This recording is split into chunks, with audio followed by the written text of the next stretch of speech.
ሰላም ቤተሰብ እንዴት ናችሁ? ደህና ናችሁ ወይ? ብድሩን የማይመልስ ልጅ ምንድን ነበር የሚባለው? አባባሉን ጨርሱት ማለት ነው። ሀይሚዬ ብድርሽን መመለስ አለብሽ። ትናንት እንደተጫወትሽበት ብሩኬ ማለት ነው። ትናንት እንደተጫወትሽበት ዛሬ ጭውት ነው ያለብሽ። እኔ በጣም ነው ያሳቀኝ ግን ማለት ይዛው ስትወድቅ ምናምን ነገር ያለውን ሁኔታ ሳይ በጣም ነው የኔ ምስኪን እንዴት እንደምታሳዝን ነው ማለት ነው። ወይኔ ብሩኬ ተንኮልክም በጣም ነው የሚገርም፣ በጣም ነው የምትገርመው ማለት ነው። ትናንትና እንደዛ ስላደረገችህ ዛሬ ብድርህን ለመመለስ ብለህ ሀይሚን ተሸከሚኝ አልካት። የዚህኛው ደግሞ አሽቃዋጭነት ነው እኔ የሚገርመኝ። ፕራንክ አብሮ ያደራረገው ልጅ ማለት ነው። ግን መጀመሪያ ላይ ፕራንክ ነው ብሎ ስለተናገረ ያው ደስ የሚል ነገር ነው።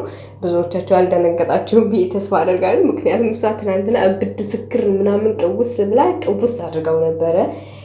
እሱንም የታባሽ ደግ አደረገሽ፣ ትክን አድርጎሻል። ዛሬም ብድሩን መልሷል። ብሩኬኛ ጀግና፣ በጣም ነው የምናመሰግን ብድርህን ስለመለስክ ማለት ነው።